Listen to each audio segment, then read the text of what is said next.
चलिए शुरू हो गई ना क्लास। ओके, सभी लोग आ जाइए जल्दी से फटाफट।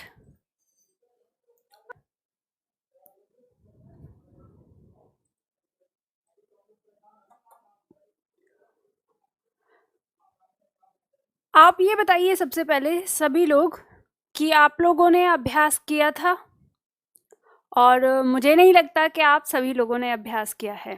बहुत कम लोगों ने अभ्यास किया है। जिन लोगों ने अभ्यास किया है उन्होंने मुझसे अपनी कॉपी चेक करा ली है, और मुझे अच्छा लगता है जब आप लोग कॉपी चेक कराते हो। उससे पता चलता है कि हाँ, आप लोग पढ़ रहे हो। और यहाँ पे एक चीज़ कहना चाहूँगी, जो लोग होमवर्क नहीं कर रहे हैं घर पे, वो सावधान। मैं बार बार उसी चीज़ को दोहरा रही हूँ। कल को मैं ये ना सुनूं कि आप ये कह दें कि मैम हमको आपने पढ़ाया और हमको समझ नहीं आया। अगर ये वाली चीज़ आप कहोगे तो फिर मैं बाद में वही कहूँगी कि मैंने बार बार आपको बोला था कि आप अभ्यास करो, आप अभ्यास नहीं कर रहे थे, तो इसमें मेरी गलती नहीं है। हाँ, मैं आपको उस कंडीशन पर पहुंचा सकती हूँ जहाँ पे अगर आप याद नहीं करेंगे और अपने एग्ज़ाम में जब आप बैठे होंगे और कोई क्वेश्चन पूछा जाएगा तो आप वहाँ पे एक डायलॉग ज़रूर बोलेंगे, अरे निधि मैम ने तो कराया था पर मैंने नहीं किया। तो इसीलिए मैं बार बार आपको फोकस करती हूँ, कहती हूँ चीज़ों को कि आप ये काम करिए करिए करिए, है ना। तो इसलिए आप लोग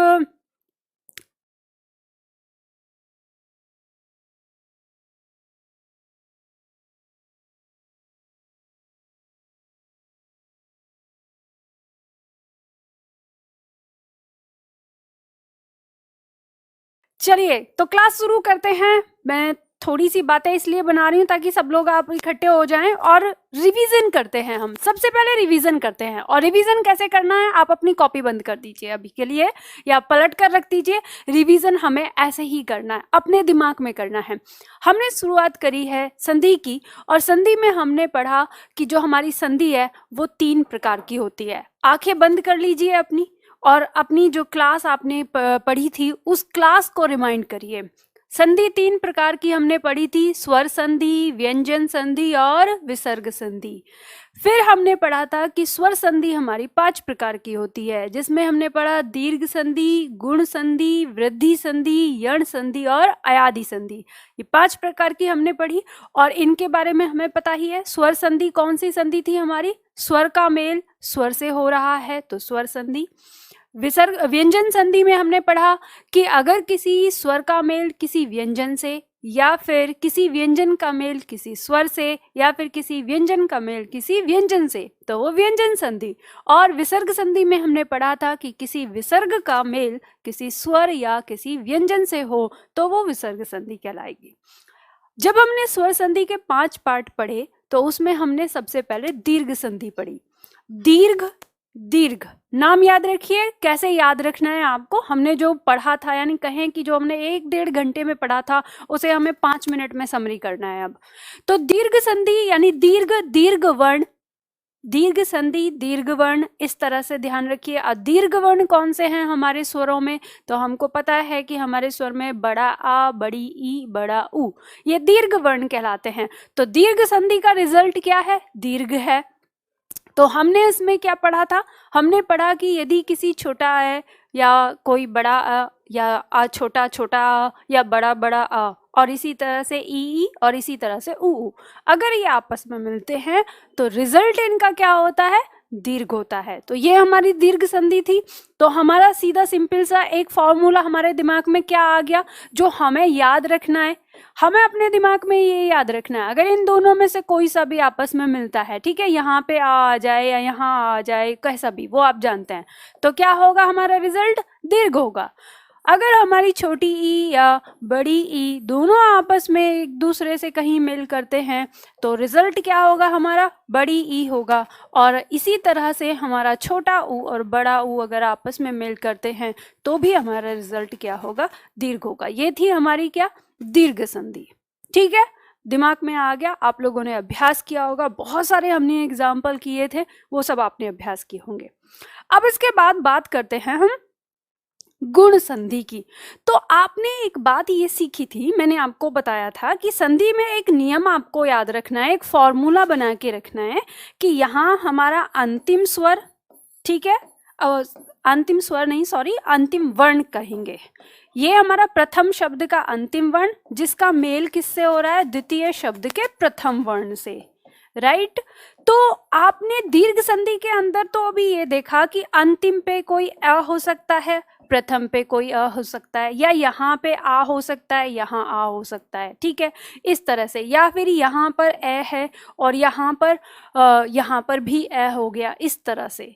तो ये हमारा क्या था, दीर्घ संधि था। लेकिन हमने गुण संधि में क्या पढ़ा, गुण संधि में हमने देखा कि अगर हमारा अंतिम वर्ण पर कोई अ आया हो, छोटा अ या बड़ा, ठीक है, यहाँ पर कोई ए या आ हो, और जो ये प्रथम वर्ण है, द्वितीय शब्द का प्रथम वर्ण, यहाँ पर कोई छोटी ई या बड़ी ई, या फिर कोई छोटा ऊ या बड़ा ऊ, या फिर री, ये हमने पढ़े कि अगर इनमें से कोई आया हो तो उसका रिजल्ट क्या होगा। अब देखो, इसे थोड़ा ऊपर ले लेती हूं मैं। यहाँ पे मुझसे कल छात्रों ने एक चीज पूछी, क्वेश्चन किया एकदम से, बहुत जल्दी पूछने की आदत है आप लोगों को किसी भी डाउट को।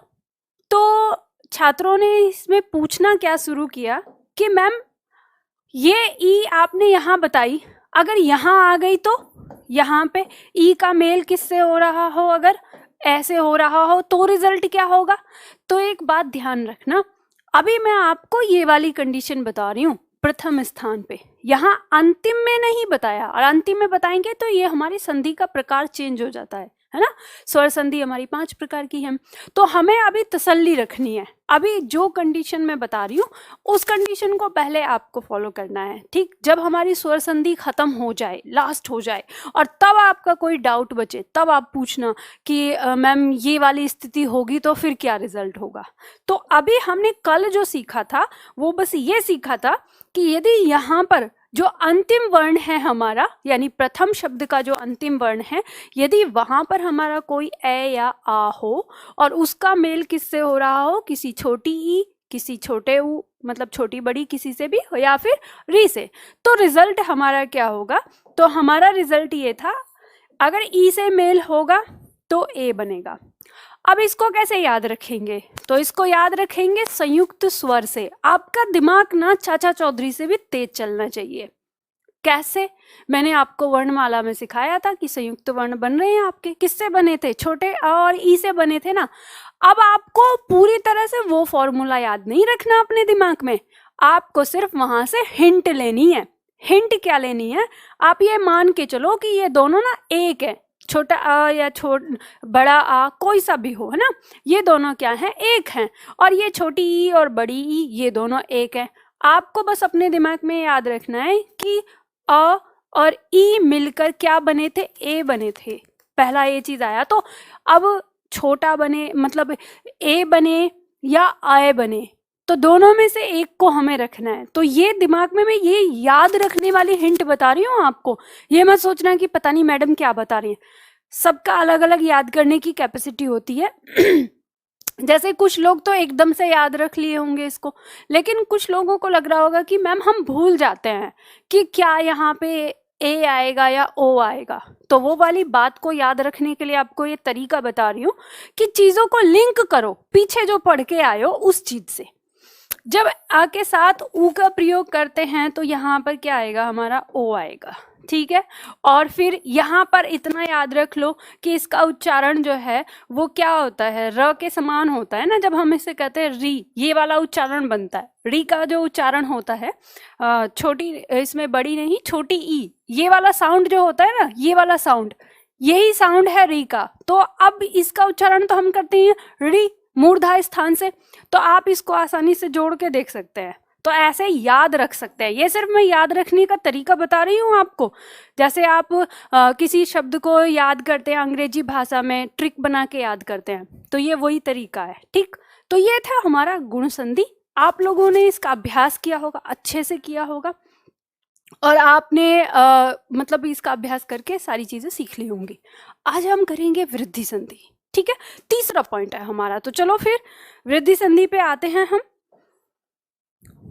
तो नोट्स आप लोगों का होगा ही, इसमें आप ना जरा 2 लाइनें लिखो, 2 लाइनें लिखते हैं वृद्धि संधि के लिए और फिर बात करते हैं। चलिए आगे, मेरे साथ साथ लिख लेना, मैं लिख देती हूँ यहाँ पर आपके साथ। जैसे यदि किसी, अभी हमारी तीसरी ही कंडीशन वही चल रही है जो पहले, यदि किसी ए या आ का मेल, यदि किसी ए या आ का मेल किसी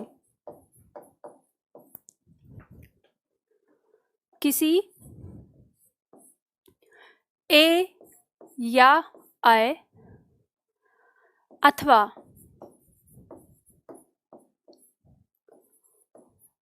ओ या औ से हो तो उत्पन्न विकार, तो उत्पन्न विकार क्रमशः, तो उत्पन्न विकार क्रमशः आय औ होता है। इसे वृद्धि संधि कहते हैं, इसे वृद्धि संधि कहते हैं। डॉट डॉट डॉट, इसे डॉट डॉट डॉट आप मत करिएगा, मैंने लिख दिया है, आपको पूरा लिखना है। इसे वृद्धि संधि कहते हैं। चलिए लिख लीजिए जल्दी से फटाफट। हमने क्या लिखा? किसी ए आ का मेल किसी ए आय अथवा ओ औ से हो तो उत्पन्न विकार क्रमशः आय औ, यानी अगर ए आय मिल रहा है तो आय हो जाएगा और ओ औ मिल रहा है तो औ हो जाएगा, और इसी को हम क्या कहते हैं? वृद्धि संधि कहते हैं। ठीक है, उतार लीजिए इसको। और एक बात ध्यान रखिए, जैसे जिन लोगों ने किताब मंगा रखी है, जो पूरी कंप्लीट किताब है, लिखी हुई किताब है, अगर आपको कहीं पर ऐसा लगता है कि मैं यहाँ पे कोई परिभाषा लिख रही हूँ, उसके शब्द ऊपर नीचे हो गए हैं, हेर फेर हो गए, तो आप अपनी किताब में लिखी हुई परिभाषा को करेक्ट मत करिएगा कि मैडम ने यहाँ पे ऐसे लिखवाया है, किताब में ऐसे लिखा हुआ है। ऐसा नहीं, यहाँ पे जो मैं लिखवाती हूँ वो आपको थोड़ा इजी तरीके से समझने वाली भाषा में लिखवा देती हूँ, अगर वहाँ पे कोई अंतर होता है तो। ठीक है, तो ध्यान रखना। तो ये आपने परिभाषा लिख ली होगी। हम इसके आगे अब नीचे फॉर्मूला लिखते हैं। इसका फॉर्मूला क्या बनेगा? अब यहाँ पे एक चीज समझिएगा, मैं अभी जो हमारे स्वर हैं उन स्वर को एक बार फिर से लिख रही हूँ, और गुण संधि और वृद्धि संधि इन दोनों में अंतर समझाने के लिए उस चार्ट को पहले तो आप फॉर्मूला लिख लो। ठीक है, चलिए पहले आप फॉर्मूला लिख लीजिए कि हमने क्या कहा है कि जो हमारा अंतिम वर्ण है वहां पर कोई ए आ हो और उसका मेल किससे हो रहा हो? किसी ए या आय से हो रहा हो, या ओ या औ से हो रहा हो। अब जब इनका आपस में मेल होगा तो उत्पन्न विकार हमारा क्या होता है? ऐसे ये मिलता है तो उत्पन्न विकार हमारा ये होगा, और अगर ऐसे ये मिलता है तो उत्पन्न विकार हमारा ये होगा, औ। अब देखो, याद रखने के लिए ये हो गया हमारा एक फॉर्मूला जो वृद्धि संधि के लिए। अब याद रखने के लिए बहुत आसान तरीका है इसका। दिमाग में क्या होगा? कंफ्यूजन होगा। कैसे? अब आपकी गुण संधि में आ रहा था ये रिजल्ट, ठीक है, और वृद्धि संधि में आ रहा है ये रिजल्ट।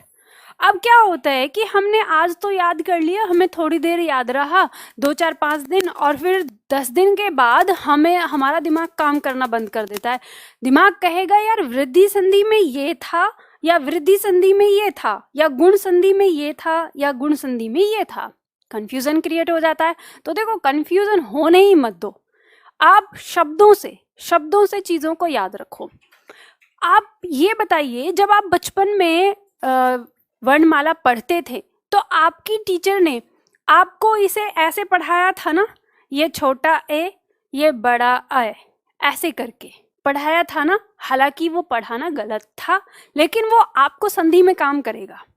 ठीक, यानी आपने कहा, हालांकि ये छोटा बड़ा नहीं होता है, ये दोनों दीर्घ होते हैं, ये बात ध्यान रखिएगा, दीर्घ होते हैं। पर बचपन की उस मेमोरी को, यानी जो गलत भी पढ़ा था उसको आज हम थोड़ी देर के लिए कामयाब कर लेते हैं। जब हमने इसको छोटा और इसको बड़ा मान लिया, तो इसी में, या फिर इसको दूसरे तरीके से देखें कि अगर हम इसको देखें, ये जो हमारा वर्ण है, ये वर्ण और ये वर्ण, इन दोनों में ज्यादा विकास किस में है, वृद्धि ज्यादा किस में है? तो आपको पता है कि इसमें अगर देखें तो इसमें मात्रा नहीं लगी हुई, लेकिन इसमें मात्रा लगी है, तो इसमें क्या है, वृद्धि ज्यादा हो रही है ना। तो ध्यान रखिए कि जिसमें वृद्धि ज्यादा हो रही है, सबसे ज्यादा वृद्धि हो रही है, तो वो वृद्धि संधि का रिजल्ट हो गया। किसका हो गया? वृद्धि संधि का रिजल्ट। ऐसे ही ओ या औ, ये दोनों हो गई, इन दोनों में वृद्धि किस में ज्यादा है? तो आपको पता है कि औ में एक मात्रा, ओ में एक मात्रा है, लेकिन औ में दो मात्रा हो गई, तो वृद्धि किस में ज्यादा? इसमें ज्यादा हो गई, तो ये वृद्धि संधि का रिजल्ट हो गया। तो अब आपको याद रहेगा ना, वृद्धि संधि, तो वृद्धि ज्यादा वाला वर्ण ही रिजल्ट देगा, यानी रिजल्ट में आएगा। आपको पता है दोनों में से वृद्धि किस में? इसमें, तो ये इसका रिजल्ट। दोनों में से वृद्धि किस में? इसमें, तो ये रिजल्ट। ठीक है, याद हो गया ना? यूं देखो, चुटकियों में याद हो गया, आपको हमेशा याद रहेगा। चलिए, अब आपको ये बात पता चल गई कि हमारी जो वृद्धि संधि है उसका ये हमारा फॉर्मूला आ गया, ये अपने दिमाग में, यानी याद रख लीजिए एग्जाम में। अब इसके साथ एक वो चीज बता रही हूं, जिस चीज को आपको अभी लिखना नहीं है, सिर्फ अपने दिमाग में समझना है, वो बता रही हूँ। मिटा रही हूँ इसको। दिमाग में आपको क्या रखना है, आप एक बात याद रखिए, जब हम वर्णमाला लिखते हैं तो उसमें हम स्वर को इस तरह से लिखते हैं, ए आ, ई उ ऊ, री। अगर हमारे यहाँ पे जगह भी होती है तो भी हम यहाँ नहीं लिखते, हम इसको इस तरह से लिखते हैं, ए आए ओ आओ। ठीक है, और याद रखिएगा, जो मानव मस्तिष्क होता है वो फोटो को बहुत ज्यादा याद रख रहा है, तो ये फोटो अपने दिमाग में बना लीजिए, ये फोटो अपने दिमाग में छाप लीजिए। अब इसमें इसी से आपको क्या करना है, अपनी संधि को इसमें बना देना है। कैसे?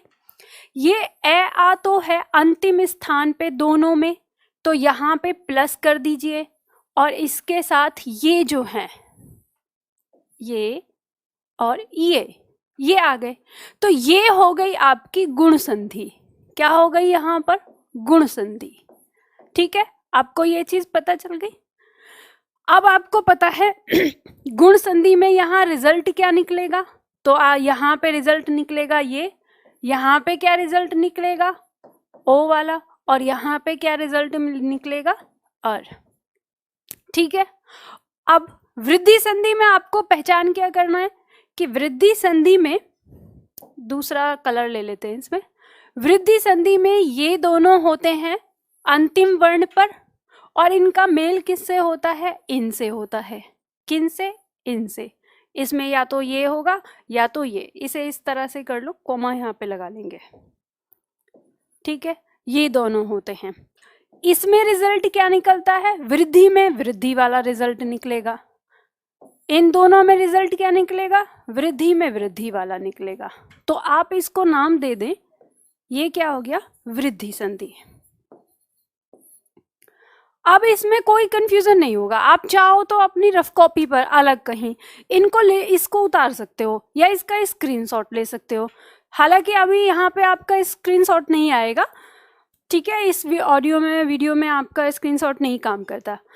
तो यहाँ पे ये चीज़ आपको समझ में आई, कोई भी इसमें आपका ना कंफ्यूजन नहीं होना चाहिए। बस ये फॉर्मूला आपके दिमाग में है, आपको कोई एग्जाम्पल याद करने की ज़रूरत नहीं है, ये बात आप समझ गए होंगे जब आपने एग्जाम्पल किया होगा। ठीक, तो चलिए अब मैं इसको मिटा देती हूँ, या आप लोग इसको उतार लेना बाद में। अब इसको मिटा के हम क्या करते हैं, अगला उस पर चलते हैं, उदाहरण करते हैं। तो देखो, अब यहाँ पर आते हैं हम वृद्धि संधि में। वापस आ जाओ अपनी वृद्धि संधि में जो हम पढ़ रहे थे। तो हमने यहाँ पर देखा कि वृद्धि संधि में हमारा ये फॉर्मूला बनता है, किसी छोटे ए या आ का मेल किसी ए या आय से होता है। तो देखो यहाँ पर आपका चार्ट आपके सामने बना हुआ है कि किसी ए का मेल किसी ए से, किसी आ का मेल किसी ए से, या किसी ए का मेल किसी आय से, आ का मेल आय से, हर कंडीशन में आपका रिजल्ट क्या आना है, ये आना है वृद्धि वाला। अब इस वृद्धि वाले की जो मात्रा है वो याद में रखनी है आपको, है ना।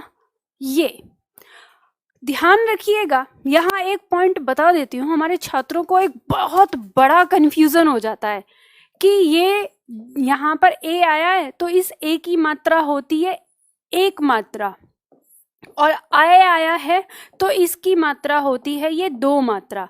लेकिन हमारे छात्र क्या हैं, उल्टा कर देते हैं कि ये जो ए है एक मात्रा दिखाई दे रही है, इसकी एक मात्रा बना मान लेते हैं, और इसमें ना कंफ्यूजन हो जाता है उनको, ठीक है, बहुत ज़्यादा परेशान हो जाते हैं। तो आपको ध्यान में हमेशा क्या रखना है, ये गलत है। आपको ध्यान में रखना है जिसकी कोई मात्रा नहीं उसकी एक मात्रा बनती है, और जिसके ऊपर एक मात्रा है उसकी दो मात्राएं बनती हैं। ऐसे अपने दिमाग में याद रखिएगा, ब्रैकेट में इसको भी लिख लीजिएगा। तो इस तरह से आपको ये चीज याद रहेगी, ठीक। चलिए अब इसमें ना एग्जाम्पल ले लेते हैं। मान लो जैसे हमने एक एग्जाम्पल लिया, सदा प्लस एफ। अब आप लोगों को पता है, बहुत जल्दी आप आराम से बता देंगे। बताइए इसका अंतिम वर्ण क्या है, अंतिम वर्ण क्या है इसका, आ। मेरे पास तक आवाज नहीं आई, आप बोलते नहीं हो, बोला करो, है ना। अंतिम वर्ण है आ और प्रथम वर्ण क्या है, ए। अब ये दोनों का मेल करेंगे तो आपको पता ही है ना, कैसा भी कंडीशन हो रिजल्ट क्या आना है, वृद्धि वाला रिजल्ट आना है। तो वृद्धि किस में है, इसमें है। अब आगे पीछे के जो बचे हुए शब्द हैं जोड़ दो। यहाँ पर क्या शब्द बचा, इसमें से स्वर बाहर निकल गया, तो आपको पता है ये हलंत के साथ बचेगा, ठीक है। देखो ये बिंदी लग गई है, फिर आप लोग कंफ्यूज होंगे।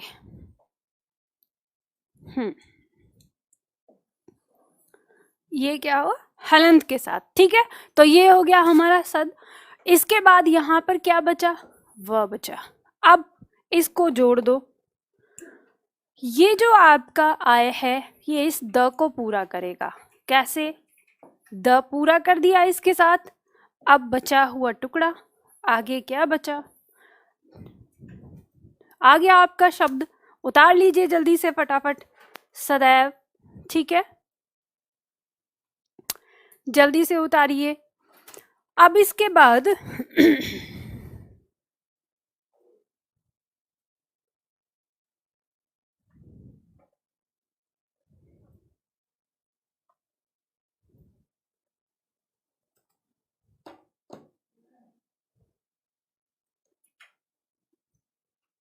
चलिए उतार लिया आप लोगों ने। आगे बढ़ते हैं, अब अगला पॉइंट लेते हैं।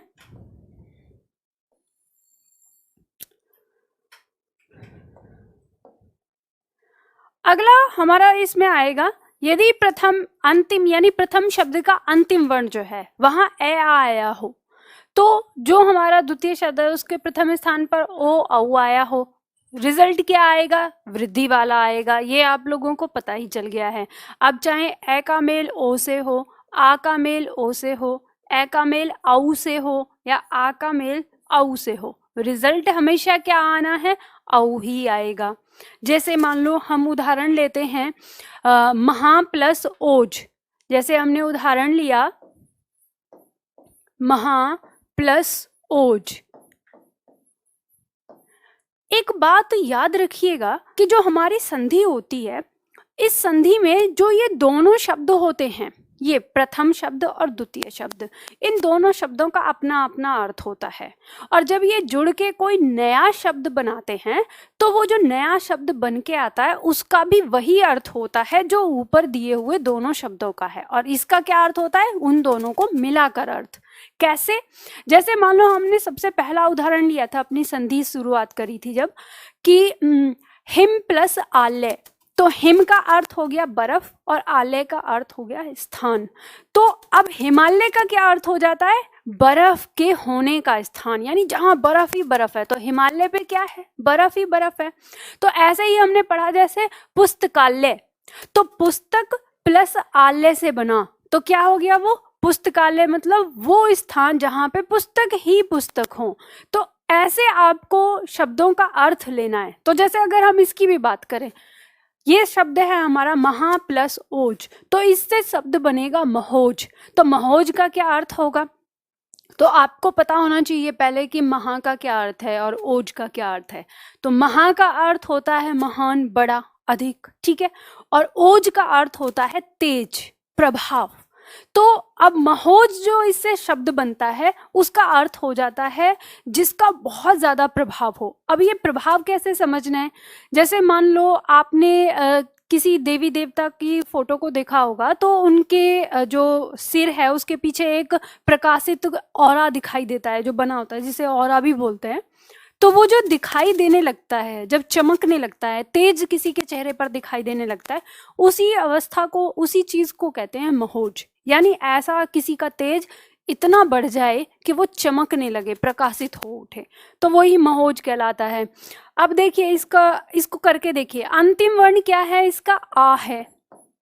प्रथम वर्ण क्या है इसका? ओ है। दोनों का मेल करेंगे, वृद्धि वाला आएगा। मैं ये सारी चीजें, देखो आप एकदम से समझ जाएंगे, लेकिन ऐसे करना इसलिए जरूरी है आपको कि अभी तो हम बहुत सिंपल सिंपल शब्द कर रहे हैं, लेकिन जब हम बड़े बड़े करते हैं, जैसे आपने ग्रह प्लस औत्सुक ये करोगे तो ये कैसे आपका शब्द बना, या फिर जैसे गंगा प्लस ओद जो दिया है, गंगोद करोगे तो ये कैसे करोगे। इसलिए ये प्रोसेस जो है, जो मैंने आपको बताई, इससे करोगे तो आपके दिमाग में बैठ जाएगी और आप जब एग्जाम में जाओगे ना, चीजें सही हो जाएंगी। यहाँ पे बचा क्या आपका? आपको पता है हलंत के साथ बचेगा। यहाँ पे क्या बचा? टुकड़ा। यहाँ पे बचा, बस अब इसको जोड़ दीजिए। आपको पता है जोड़ना आता है। ये ह को पूरा करेगा, तो ह कैसे पूरा करेगा? ऐसे करेगा। आपने वर्णमाला में सीखा, बचा हुआ वर्ण, बचा हुआ वर्ण, और शब्द बन के आ गया आपका महोज। और ये ऐसा तरीका है कि इससे जैसे ही शब्द आपका बन के आएगा वो बिल्कुल परफेक्ट होगा। अगर किताब में कहीं टाइपिंग मिस्टेक भी होगी ना, तो वो आपको दिख जाएगी कि यहाँ पे टाइपिंग मिस्टेक है, ठीक है। तो उतार लीजिए जल्दी से फटाफट। और इसके आगे फिर आपको क्या काम करना है? इसके आगे फिर आपको वही काम करना है जो हमने कल, यानी हमारी जो संधि थी उनमें किया था। क्या करना है? अभ्यास करना है। तो अभ्यास कैसे करेंगे तो ये आप लोगों को पता चल गया होगा। चलिए आगे बढ़ते हैं। अभ्यास, इनमें आपको क्या करना है, ये आपके एग्जाम में पूछे गए हैं, और इनको अगर आप सिर्फ इनका ही अभ्यास कर लेंगे ना, एग्जाम में सेम टू सेम मिल जाएंगे आपको। और फिर आप कहेंगे एग्जाम में जाके कि अरे ये तो मैडम के नोट्स से आता है। पता है मेरे पुराने छात्र क्या कहते हैं? एक छात्र ने मुझे कहा कि मैम जब आप क्लास में ये बात बोलती थी ना कि एग्ज़ाम में बिल्कुल सेम टू सेम यहाँ से मिलेगा, और मैं ये आप लोगों को पेपर आउट करवा रही हूँ, पहले ही 1 साल पहले ही या 2 महीने पहले ही पेपर आउट करवा रही हूँ, कि तब हम बड़ा मजाक में लेते थे उस चीज़ को कि मैडम ऐसे मजाक करती हैं। लेकिन जब एग्ज़ाम में आया तो हमें पता चला कि नहीं, वास्तव में मैडम ने सही कहा था कि सेम टू सेम चीज़ें मिलती हैं। तो फिर आप लोगों से भी कह रही हूँ, सेम टू सेम चीज़ें मिलेंगी। अब कैसे मिलेंगी मुझे कैसे पता है, ये तो एक राज है, इस राज को रहने दो। मैंने पहले ही बता दिया, अभी आपका पेपर भी नहीं बना है। कभी आप ये कहो अच्छा निधि मैडम तो पेपर आउट करवा देती हैं, खामखा मुझे फंसा दो। पहले ही बता रही हूँ, अभी आपके एग्जाम का पेपर भी नहीं बना है, लेकिन फिर भी बता रही हूँ कि पेपर आपका यहीं से मिलेगा और सेम टू सेम मिलेगा। चलिए कैसे करना है आपको? अंतिम वर्ण देखना है इसका। अंतिम वर्ण क्या है? अ। प्रथम वर्ण लिखना है इसका, और इनसे बनने वाला रिजल्ट अब आपको पता है क्या बनेगा। हम जब इसे पढ़ रहे हैं, किसी ए के बाद ए और आए का प्रयोग कर रहे हैं, तो रिजल्ट हमारा क्या दीर्घ वाला ही बनने वाला है। हम क्या सॉरी इसमें वृद्धि वाला है ना, तो इसे भी दीर्घ वर्ण है ही, लेकिन ये हम अभी क्या इसकी शॉर्ट ट्रिक ले रहे हैं, वृद्धि वाला ले रहे हैं, तो हम इसका वृद्धि वाला कर लेंगे। अब इसके बाद जैसे ए इधर आ गया, फिर हम यहाँ पे आ जाते हैं। जैसे अंतिम वर्ण अ हो गया, अब यहाँ पे प्रथम वर्ण औ हो गया। तो अब जब इसका औ है, वृद्धि वाला ही है, तो हमें कोई फर्क नहीं पड़ता इस चीज से, तो सीधा सिंपल हम लिख देंगे कि हमारा जो वर्ण है वो क्या हो जाएगा, वृद्धि वाला हो जाएगा। राइट। तो इस तरह से हमको अपना अभ्यास करना है और इसको सीखना है। इसके आगे चलते हैं यण संधि पे। तो तैयार हैं आप लोग? चलिए आगे बढ़ते हैं यण संधि। अब यहाँ पर एक मजेदार कहानी सुननी है आपको। यण संधि की बात हो रही है। अभी तक हम जो लोग पढ़ रहे थे, दो वर्णों को आपस में मिला रहे थे और दोनों वर्ण आपस में मिलकर एक हो जाते थे। लेकिन अब कहानी चेंज होगी। अब दो वर्ण आपस में टकराएंगे, उनमें से एक वर्ण हमारा परिवर्तित होगा और दूसरा वर्ण हमारा परिवर्तित नहीं होगा। तो अब इसके लिए एक कहानी बना लेते हैं। पढ़ रहे हैं तो इंटरेस्टिंग भी लगना चाहिए ना हर चीज। तो कहानी ऐसे है कि आपको पता है हमारा पड़ोसी देश जो पाकिस्तान है, तो वो पाकिस्तान हमेशा क्या करता है, घुसपैठिए भेजता है हिंदुस्तान में। तो पाकिस्तान वालों ने क्या किया, हमारे देश में फिर से घुसपैठिए घुसा दिए। अब आपको पता है, हिंदुस्तान को भी तो पता है ना कि वो उसका पड़ोसी देश क्या करता रहता है, तो वो भी यहाँ पे गुप्त रूप में हमारे जो सेना के जो मतलब बंदे हैं, सैनिक जो हैं हमारे, वो घूमते रहते हैं। तो वो घुसपैठी एक सैनिक की पकड़ में आ गया और उसको पता चल गया कि ये पाकिस्तान से आया हुआ है और इसका इरादा हिंदुस्तान में कहीं ना कहीं बम विस्फोट करना है या कुछ ना कुछ गलत करना है। तो उस सैनिक ने क्या किया, उसको मारा पीटा, और इतना मारा पीटा कि उसका हुलिया चेंज कर दिया और उसको कहा कि देख, अब तू पाकिस्तान से यहाँ तो आ गया है, अब तू यहीं पे रहेगा और भारत माँ की जय बोलेगा, यानी जैसा मैं कहूँगा वैसा कहेगा। अब तू ये भेष उतार और तुझे अब मैं भगवा रूप दे देता हूँ, यानी उसका भेष बदल दिया। अब उसका भेष बदल गया, लेकिन उस सैनिक को डर है कि अगर मैं इससे एक कदम भी दूर गया ना, तो ये फिर से कुछ ना कुछ खुरापात करेगा, फिर से उसी रूप में आ जाएगा। तो वो कहेगा मैं 24 घंटे तेरे पे नजर रखूंगा और मैं तेरे साथ रहूंगा। तो यहाँ पर जो हमारी अब इसके बाद जो हमारी संधि शुरू होती है, उसमें पाकिस्तान और हिंदुस्तान ये दो रहेंगे, यानी पाकिस्तानी घुसपैठिया और हमारा हिंदुस्तान का बहादुर सैनिक, ये दोनों रहेंगे और इन दोनों से ही जो रिजल्ट आएगा हम उसी पे बात करेंगे। तो चलिए कहानी शुरू हमने कर ली है। अब कैसे मैंने बात करी है वो समझ लो कि जो हमारा अंतिम वर्ण है, एक बार इसको थोड़ा समझना कि अंतिम वर्ण और प्रथम वर्ण ये जो दोनों जुड़ रहे हैं, इसमें कहानी क्या होने वाली है, अंतिम वर्ण हमारा ये और प्रथम वर्ण हमारा ये दोनों आपस में टकराए, मिले, और जो ये अंतिम वर्ण है ये अपना रूप परिवर्तित कर लेगा। लेकिन जो अंतिम वर्ण है ये ज्यों का त्यों आ जाएगा, जैसा है वैसा का वैसा। अब इसी पे कहानी को समझिए। ये पाकिस्तानी घुसपैठिया, ये बहादुर सैनिक, अब इन दोनों की मुलाकात हुई और इसने क्या किया, इसको मार पीट के इसकी शक्ल चेंज कर दी। बोला इससे, बोल भारत माता की जय। अब ये भारत माता की जय बोल रहा है, लेकिन इसको डाउट है कि अगर मैं इससे दूर गया तो ये फिर से कुछ ना कुछ खुरापात करेगा, तो ये इसके साथ जुड़ जाएगा। तो हमारा जो अब परिवर्तन होगा वो ऐसा होगा, ध्यान रखिएगा। अभी तक हम कैसे निशान लगा रहे थे, हम निशान लगा रहे थे अंतिम वर्ण और प्रथम वर्ण को ऐसे जोड़कर यहाँ रिजल्ट लिख रहे थे, राइट। लेकिन अब हमारा रिजल्ट क्या होगा, अब हम ऐसे लिखेंगे, दोनों वर्णों को आपस में जोड़ेंगे और परिवर्तन जहां होगा वहां पर हम एरो लगाएंगे, ठीक है। तो इस तरह से करेंगे। चलिए इसकी परिभाषा लिखते हुए आगे बढ़ते हैं। चलिए यण स्वर संधि में परिभाषा लिखिए। अब यहाँ पे हमारी बात हो सकती है कि अभी तक हमने 3 संधि में देखा, अगर पहले जो अंतिम वर्ण है वहां पर ए आ गया, लेकिन अब ए आ तो हट गया। अब यहाँ पर क्या हो सकता है, यदि कोई छोटी ई या बड़ी ई या छोटा ऊ या बड़ा ऊ या री अगर आया हो और उसका मेल किसी भी स्वर से हो रहा हो, तो चलिए लिखते हैं, यहाँ पे परिभाषा लिखते हैं। यदि किसी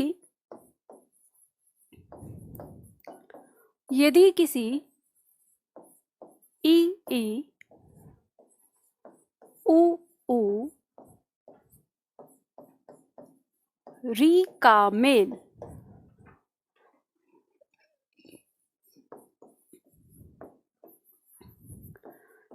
किसी भिन्न स्वर से हो तो उत्पन्न विकार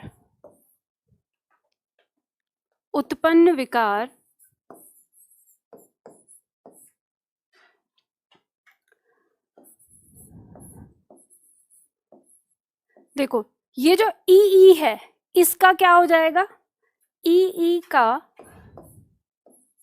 य,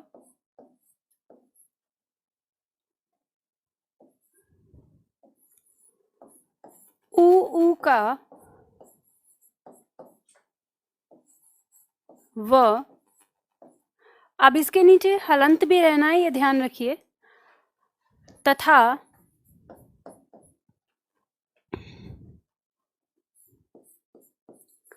री का र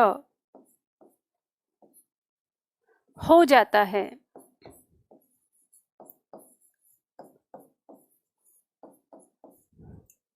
तथा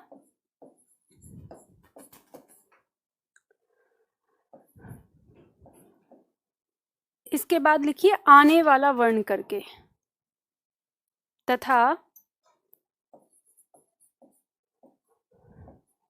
आने वाला स्वर, या तथा भिन्न स्वर कर लीजिए इसे, ये ज्यादा आपको सही रहेगा। तथा भिन्न स्वर साथ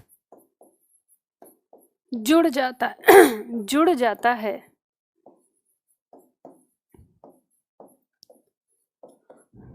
उसे यण स्वर संधि कहते हैं। लिख लीजिए एक बार, फिर इसको समझते हैं अच्छी तरह से।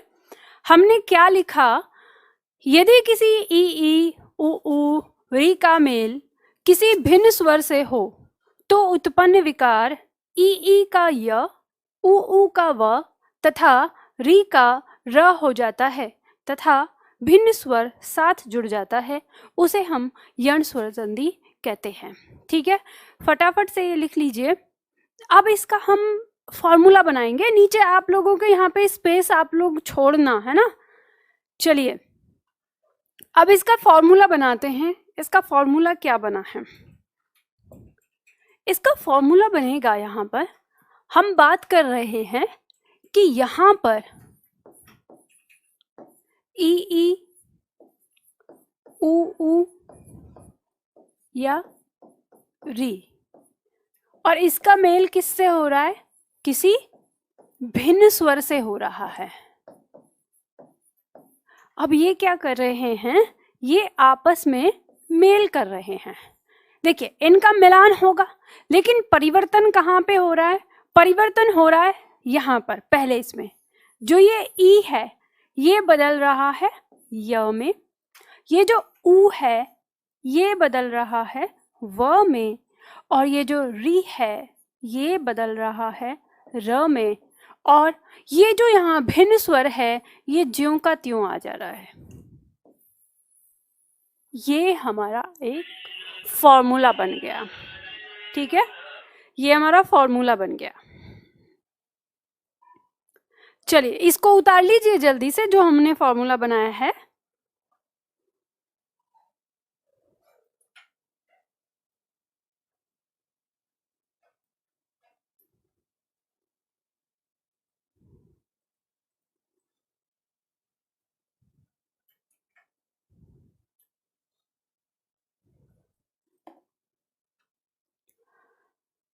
ये आपको अपने दिमाग में याद रखना है।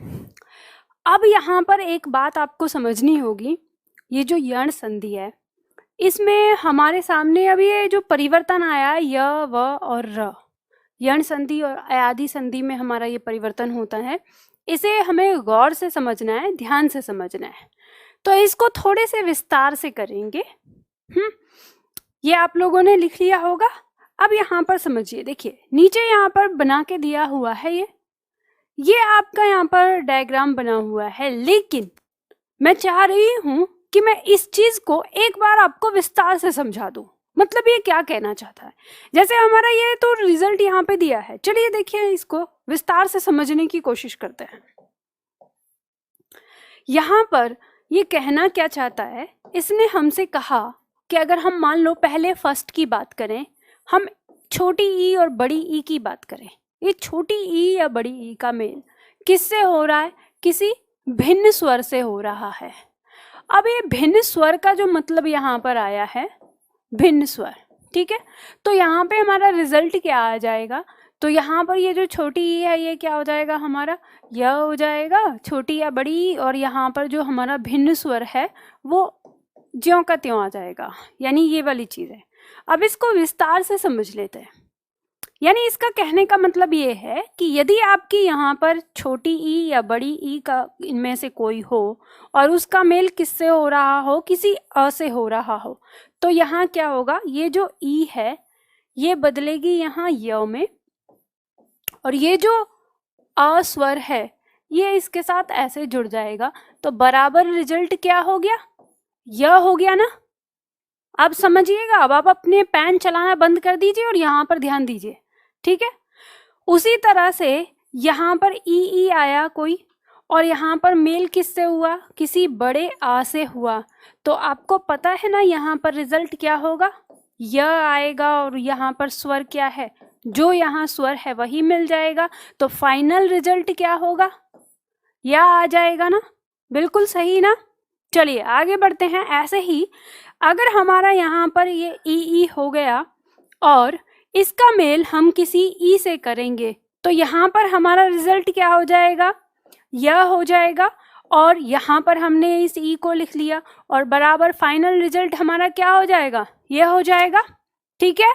और इसके साथ ही जैसे मान लो यहाँ हमारी कोई ई आई और इसका मेल हमने किससे किया, किसी ए से किया, तो यहाँ पर हमारा क्या हो जाएगा, ये ई या में बदल जाएगा और ये हमारा स्वर यहाँ आ गया, और फाइनल रिजल्ट क्या हो जाएगा हमारा, ये हो जाएगा ना।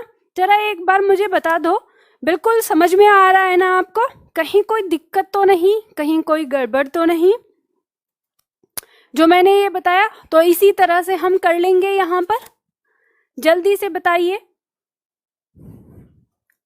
मैं यहाँ पर इंतजार कर रही हूँ आप लोगों का, तभी मैं बढ़ूंगी आगे जब आप बोलेंगे कि यस मैम, ओके हमें समझ में आ गया, तभी मैं एग्जाम्पल की ओर लेके चलूंगी। जल्दी बताइए, तो आप लोगों को समझ में आया?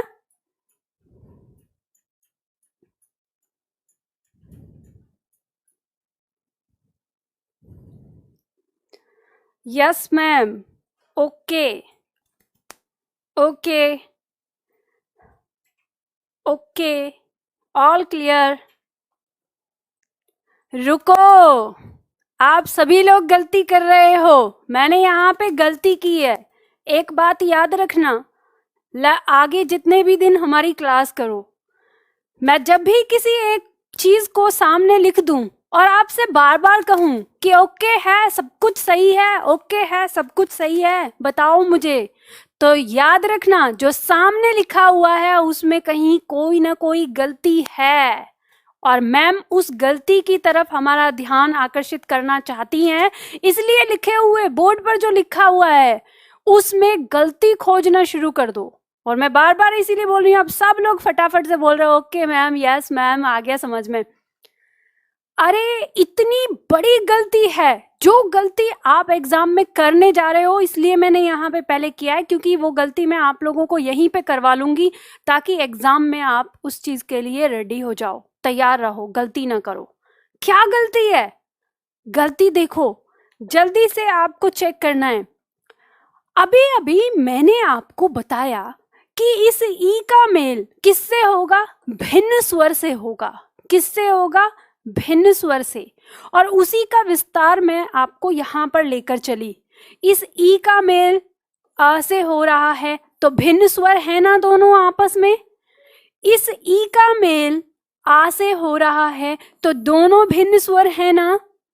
फिर इस ई का मेल कौन सी, ये यहाँ पर ई, इस ई का मेल मैंने यहाँ पर ई से किया, तो बताइए ये भिन्न स्वर तो नहीं है ना। भिन्न स्वर नहीं है। जब ये भिन्न स्वर नहीं है तो आपको पता है ई का मेल ई से होता है तो कौन सी संधि होती है? क्या रिजल्ट आएगा? दीर्घ, बड़ी ई आ जाएगी। ये कहाँ से आ गया बताइए, ये कहाँ से आ गया? किसी ने इस ओर ध्यान दिया? नहीं, ऐसे ही है, मैम बता रही है, चलो ठीक है, कोई दिक्कत नहीं है ना? हाँ, हो सकता है बाद में पूछेंगे मैडम से। जहाँ पे आप लोगों को डाउट करना चाहिए वहाँ डाउट नहीं करते, और जहाँ नहीं करना चाहिए वहाँ करते हैं। तो आपको समझ में आई एक बात? एक बात क्या समझ में आई? आपको एक बात ये समझनी है कि ये जो हमारा फॉर्मूला है इसमें कभी भी ये और ये नहीं होगा, कभी नहीं होगा। क्या नहीं होगा? ऐसी स्थिति हमारे दीर्घ स्वर में यान संधि में कभी भी ये वाला रिजल्ट नहीं आएगा। ये बात ध्यान रखिए। कौन सा? छोटी ई के साथ ई और बड़ी ई के साथ ई, ये वाला रिजल्ट कभी नहीं आएगा यहाँ पर। समझ गए?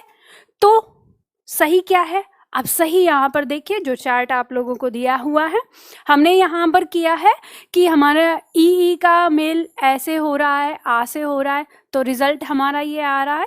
इसी तरह से ई का मेल ऊ से हो रहा है यहाँ पर, तो ये रिजल्ट आ जा रहा है। तो ई का मेल ए से हो जा रहा है, तो ये रिजल्ट आ गया। और ई का मेल ओ से हो गया तो यो रिजल्ट आ गया। इसी क्रम में यदि हमारा इस ई का मेल यहाँ पर आय से हो जाता है तो हमारा ये रिजल्ट आ जाएगा। और इसी क्रम में अगर हमारी इस ई का मेल किससे हो जाता है? ओ से, ठीक है, ओ वाला यहाँ पर दिया है, ये मेल, इसको प्लस करिए, ठीक है, ये प्लस करना है। तो रिजल्ट हमारा क्या हो जाएगा? रिजल्ट हमारा यो ऐसे हो जाएगा। यहाँ पे एक अंक छोड़ दिया है। बाकी इसमें क्या नहीं होगा? इसमें ये और ये कभी नहीं होगा। ये क्या है? गलत है, ठीक है, ये कभी नहीं होगा, राइट? तो ये आपको यहाँ पर समझना है। तो इस वाले में नहीं होगा ये, तो आगे आपको ये भी ध्यान रखना है कि ये जो हमने यहाँ पर इसके लिए पढ़ा, ऊ का मेल आ से कर रहे हैं तो वह बनाया है, तो आपको ध्यान रखना है कि इसके साथ इस वाले चार्ट के साथ हमारा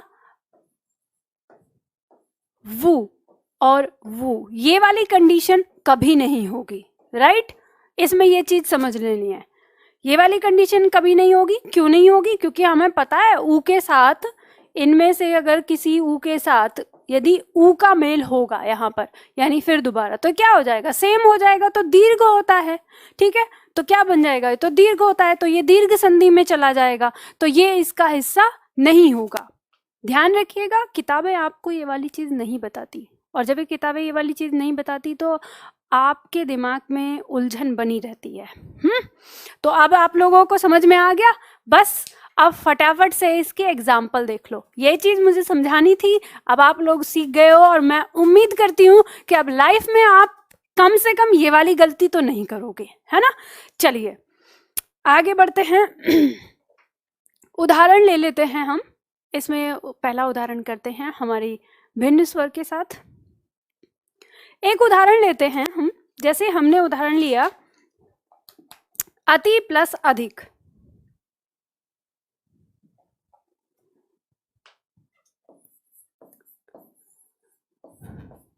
अति प्लस अधिक।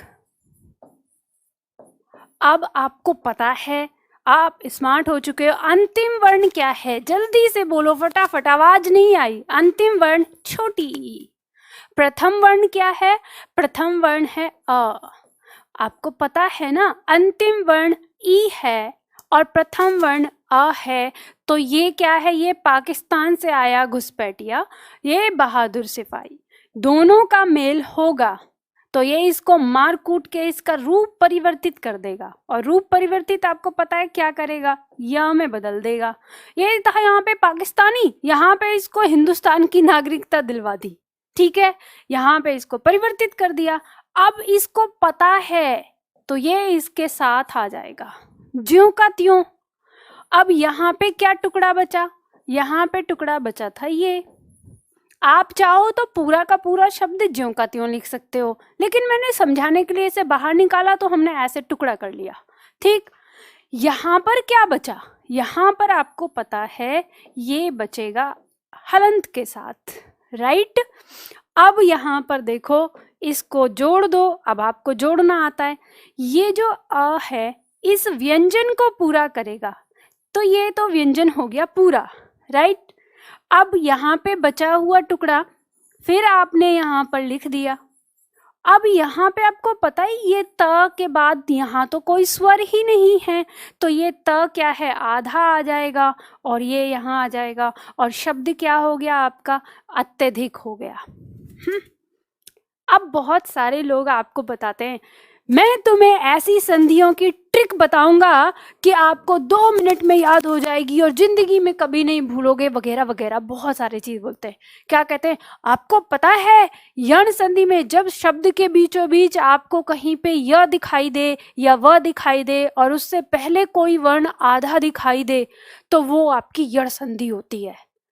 अब बताओ, उसने आपको ट्रिक कहीं और से लाके दे दी, आप ही ने निकाली है, आप ही को पता चला ना, आपने बनाया, परिवर्तित किया है।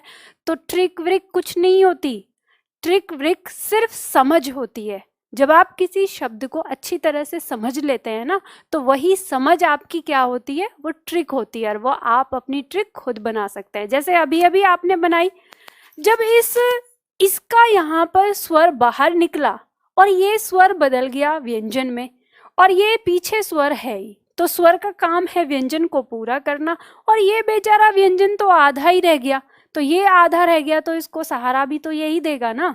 तो इसीलिए आपकी यण संधि के अंदर आपको ऐसी सिचुएशन देखने को मिलती है कि य और व से पहले आपको वर्ण आधा दिखता है। उतार लीजिए इसे। अगला उदाहरण लेते हैं ऊ का। आगे चलिए, अगला उदाहरण लेते हैं। जैसे हमने एक उदाहरण लिया मधु प्लस आचार्य,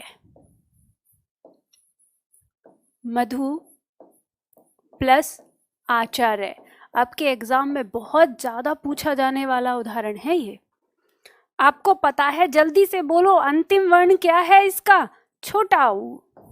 प्रथम वर्ण क्या है, बड़ा आ।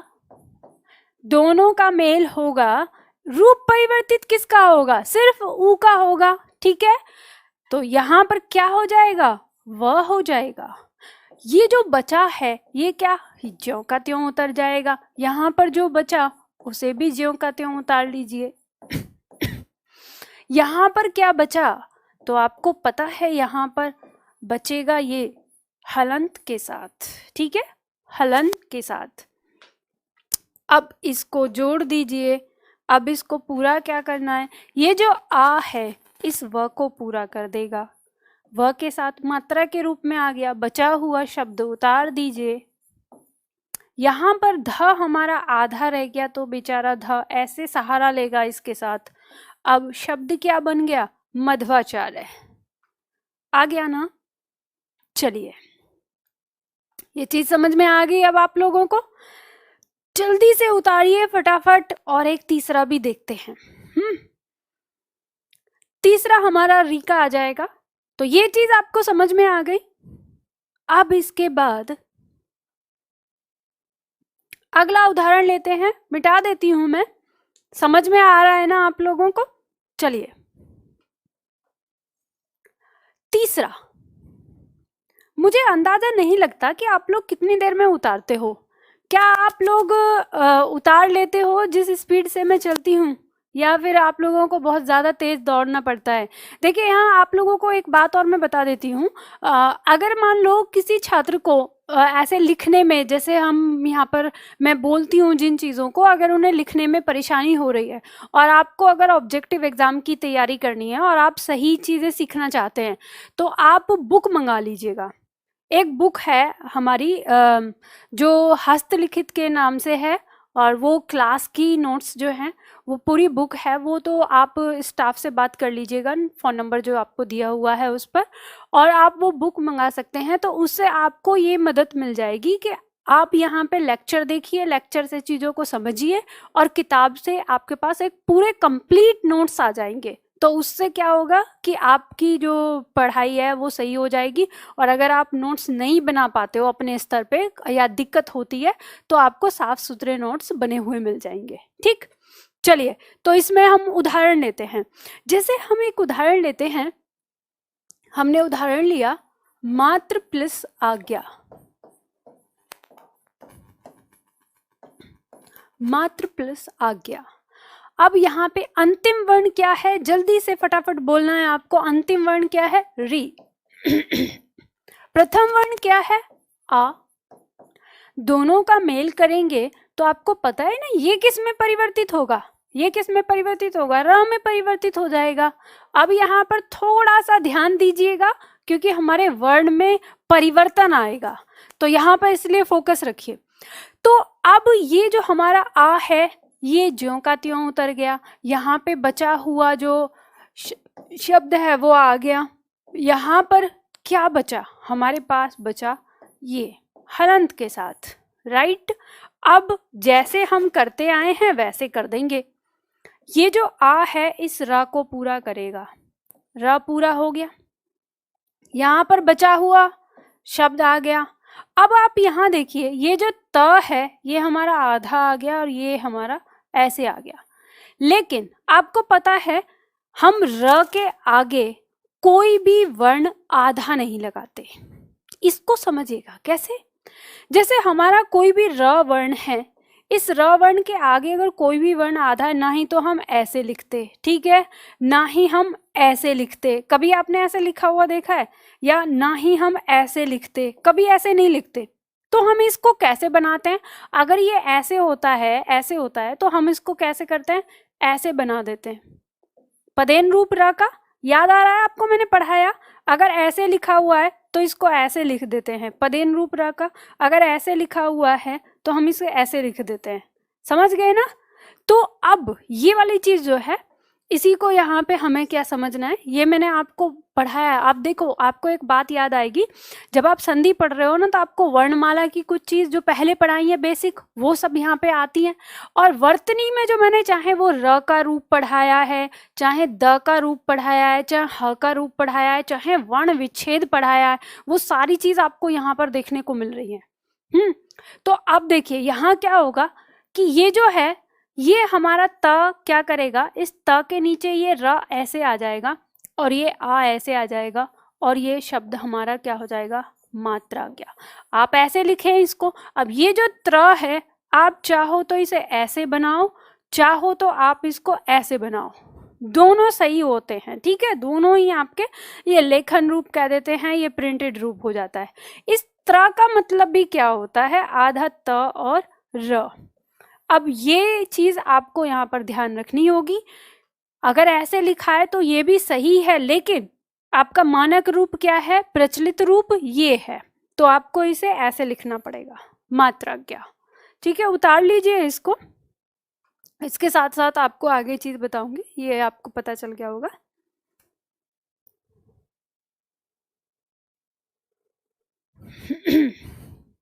ठीक है, जल्दी से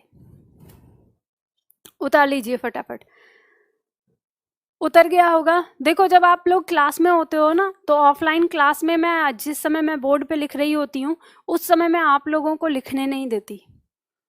क्यों? क्योंकि उस समय आपको क्या करना है, समझना है। तो आप भी कोशिश ये किया करो कि जिस समय मैं यहाँ लिख रही होती हूँ तब आप सिर्फ देखो और मुझे समझो, ठीक।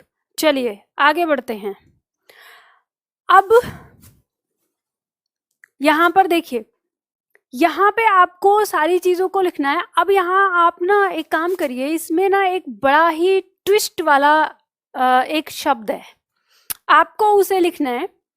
ये जो यहाँ पर पहले दिया है आप मुझे लिखकर जल्दी से बताइए, आदि प्लस अंत बराबर आद्यंत हो गया। आपको इसी प्रोसेस से करना है, जो प्रोसेस मैंने आप लोगों को बताई है, और फिर उसके बाद ये बताइए कि आद्यंत आपका बनता है कि नहीं, या कुछ और आता है बनकर। जल्दी से फटाफट 1 मिनट में कर दे दिए करो इसमें, फिर उसके बाद आपको दोबारा समझाती हूँ। जल्दी बताइए फटाफट। आद्यंत, इसको करके दिखाना है आपको। चलो मैं इसे नोट पर लिखती हूँ, वहीं पे हम इसको पढ़ेंगे। आपके सामने है ये।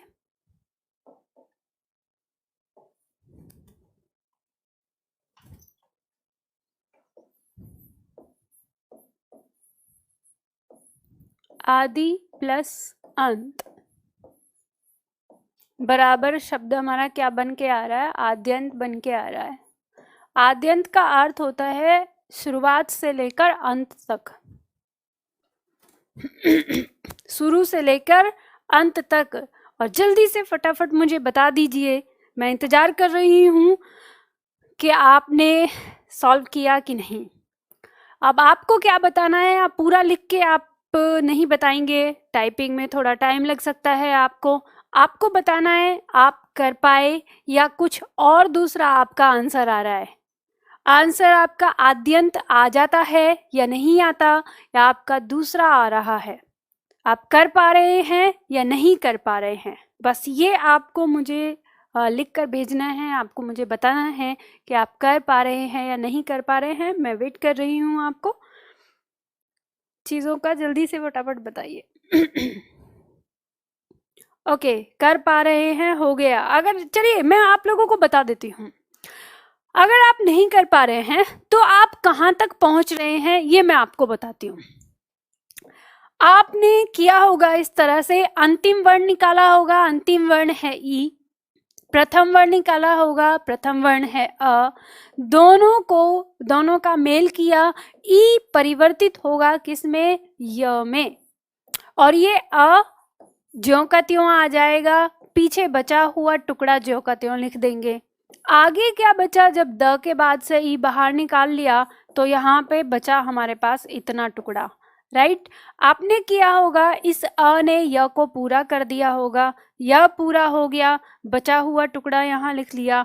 अब द क्योंकि आधा बनेगा तो नहीं है, हलंत के साथ बनेगा और आपने इसको ऐसे लिखा होगा। यहाँ तक आपका आ रहा होगा, लेकिन वहाँ तो कुछ और लिखा है। तो ध्यान रखिए, आपने जो लिखा है वो बिल्कुल सही है, लेकिन आपको याद होगा कि मैंने आधा द और ये जो द के रूप पढ़ाए थे, आपको बताया था ना कि आधा द प्लस य बराबर क्या होता है? ये होता है जो हम ऐसे लिखते हैं। और ये कैसे लिखते हैं? जिसे हम य का रूप भी पढ़ते हैं, हम इसको कैसे, ये हमें पता है आधा द होता है और य जो है वो इसको पकड़ लेता है, तो ये इस आकार का कुछ बन जाता है। तो ये द है। कौन सा रूप है? ये। तो आपको पता है, इसको ऐसे लिख दो बस। क्या है इसमें? कुछ भी नहीं है, आद्यंत हो गया आपका। सिर्फ कंफ्यूज कर रही थी आपको, कंफ्यूज नहीं कर रही थी, आपको वो सारी चीज सिखाने की कोशिश कर रही हूँ जहां पर आपको कहीं कोई प्रॉब्लम ना आए। प्रॉब्लम पता है यहाँ नहीं है। अगर आपसे पूछा जाए कि आदि प्लस अंत का रिजल्ट क्या होगा या इसकी संधि क्या होगी, प्रॉब्लम इसमें नहीं है। प्रॉब्लम है आद्यंत का संधि विच्छेद क्या होगा। देखो आपके एग्जाम में जो क्वेश्चन पूछा जाता है वो कैसे पूछा जाता है। आपको क्वेश्चन पूछा गया, ये आपको बताना है आद्यंत का संधि विच्छेद। ए ऑप्शन में आपको दिया है आद प्लस अंत, सबसे पहला ऑप्शन दिया होगा। बी ऑप्शन में दिया होगा आपको आदि प्लस अंत। सी ऑप्शन में दिया रहेगा आपको आद हलंत लगा के प्लस अंत, ठीक है। डी ऑप्शन में दिया रहेगा आपका, इसमें बना देगा जैसे, चेंज कर देते हैं शब्द को, आदि प्लस अंत। 4 ऑप्शन आपको दे दिए और इनमें से आपसे पूछेगा कि इसका आंसर क्या है। और जो इसमें आपको दिया है एक सबसे पहला, अक्सर छात्र संधि को ऐसे तो पढ़ते नहीं है जैसे मैंने आप लोगों को पढ़ाया। संधि को पढ़ते हैं शब्दों से जोड़ते हुए, जैसे हिम प्लस आलय हिमालय हो गया, पुस्तक प्लस आलय पुस्तकालय हो गया, है ना, इस तरह से। तो अब ऐसी कंडीशन में छात्र जो रटने वाले होते हैं वो ये आंसर लगा देंगे कि आद्य और प्लस अंत ये हो गया, ऐसे करके, है ना। तो ध्यान रखिएगा, ऐसा नहीं होगा। आपको पता है आपको इसे कैसे पहचानना है। आपको पहचानना है इस चीज को कि ये है क्या, आधा द और ये है। अगर ये वाली चीज आपके दिमाग में क्लियर हो गई तो आप इसको समझ जाएंगे कि ये जो आया है ना, ये रिजल्ट, ये जो बना है ये किससे आया है, या तो किसी छोटी या बड़ी ई का मेल किससे हुआ है। मात्रा तो इसमें है ही आपके सामने अ से, तो ये अ उठा के तो आप इसमें जोड़ देंगे तो अंतिम शब्द तो आपके सामने आ जाएगा अंत। अब यहाँ पे आपको पता चलेगा कि ये जो द है, इस द के साथ या तो बड़ी ई है या तो फिर इसके साथ छोटी ई है। तो आपको पता है कि बड़ी ई आदि, इस आदि का मतलब होता है किसी चीज में, जैसे कहते हैं ना तुम इस चीज के आदि हो गए हो, मतलब लिप्त रहना, जो पूरी तरह से उसमें ही लग जाता है। तो ये वो आदि तो नहीं है, तो ये तो गलत हो जाएगा, यानी इसका मतलब बड़ी ई नहीं आएगी, आएगी क्या, छोटी ई। तो छोटी ई ये है। इस आदि का क्या अर्थ है, इसका अर्थ है शुरुआत, जो प्रारंभिक अवस्था होती है। और अंत, तो आद्यंत का मतलब होता है शुरू और अंत, ठीक है। तो शुरुआत से लेकर अंत तक, ये इसका अर्थ है आद्यंत का। तो आपको पता चल जाएगा कि इसका आंसर क्या है, बी है, ठीक। अब ऐसे ही आपके कई सारे शब्द आते हैं, जैसे आपका दिया है यद्यपि। तो यद्यपि में पूछ लेगा कि यद्यपि में बताइए संधि विच्छेद क्या है, तो यदि प्लस अपि हो जाएगा। तो उसी तरह से जैसे आपके और भी इसमें कई सारे शब्द होते हैं, ठीक है। तो ये चीज आपको इसमें समझनी है।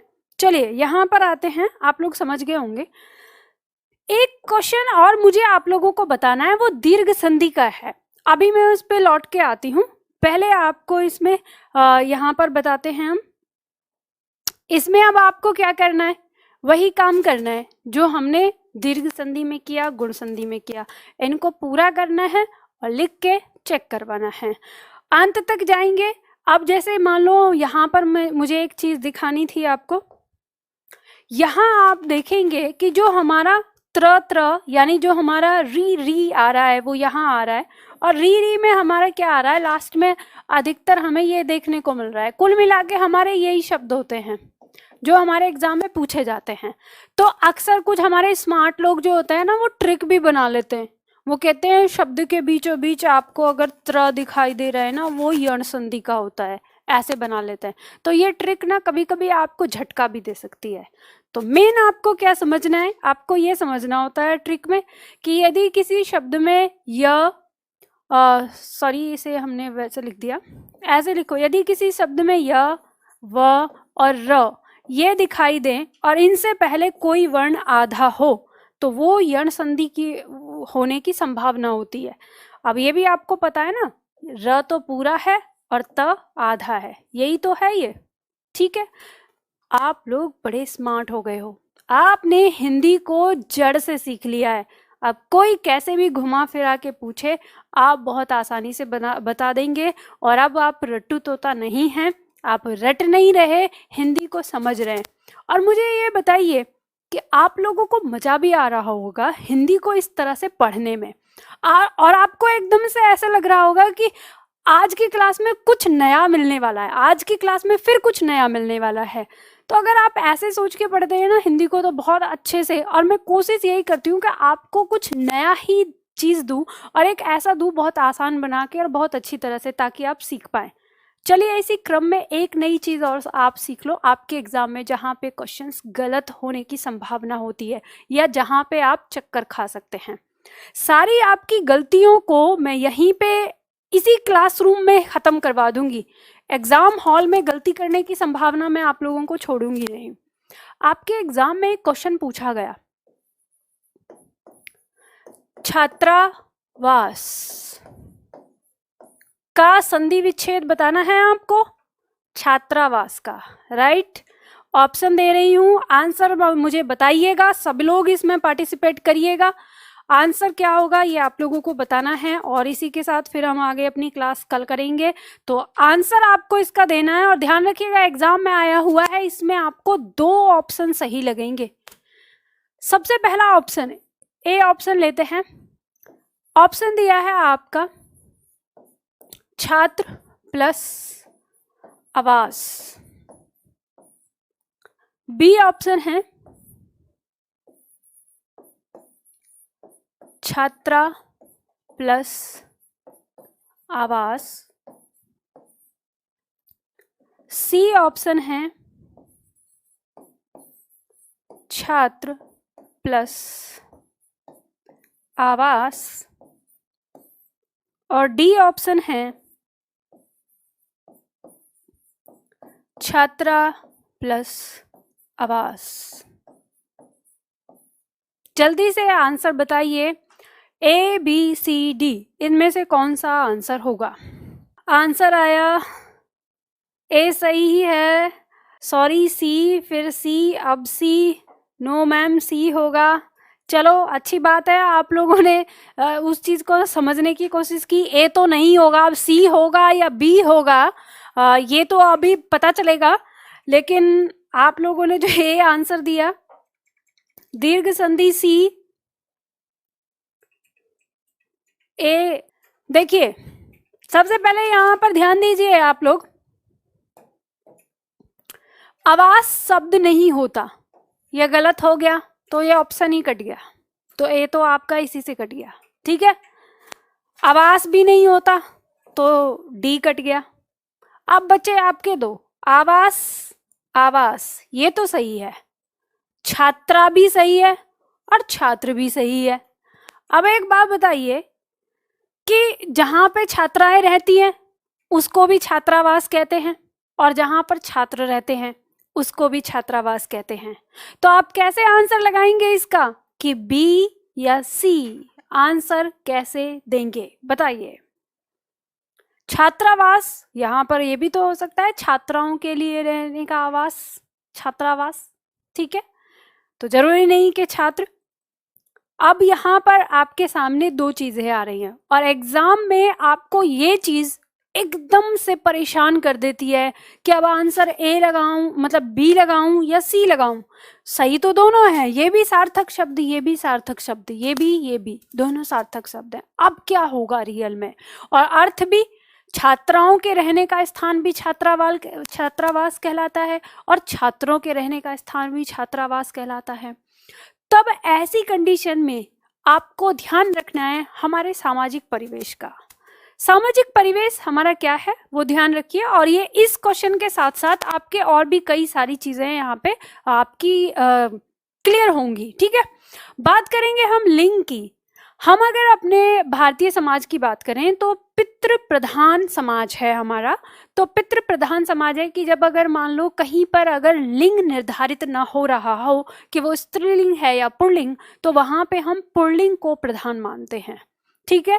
तो अब यहाँ पर जब 2 चीज ऐसे हमारे सामने आ जाती हैं, तो इस ऐसी कंडीशन में हमें ना पुल्लिंग चीजों को प्रधानता देनी होगी, और इस आधार पर हमारा आंसर सी होगा।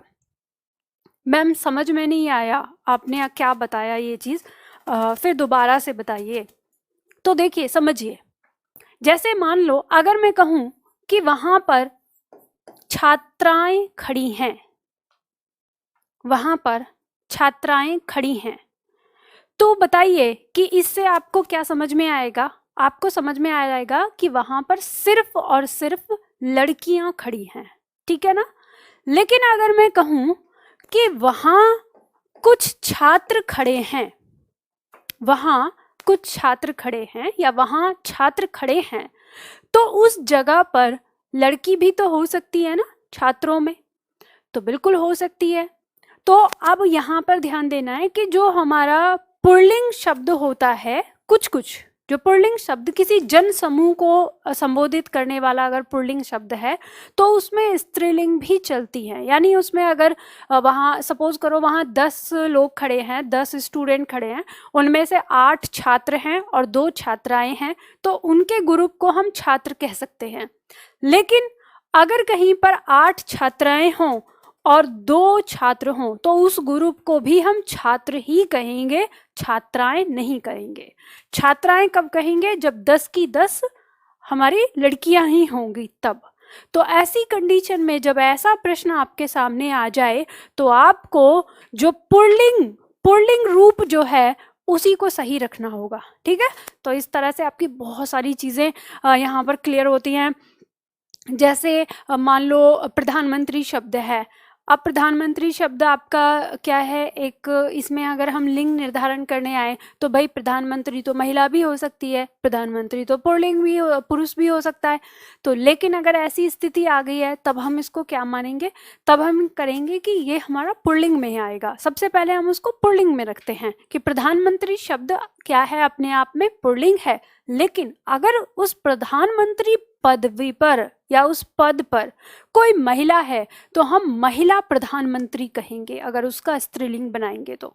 आपने देखा होगा ये क्वेश्चन बहुत ज़्यादा एग्जाम में आता है, और खास करके इस क्वेश्चन में ये भी दिया रहता है कि ये उभयलिंग है। बहुत लोग इसका आंसर उभयलिंग लगा देते हैं।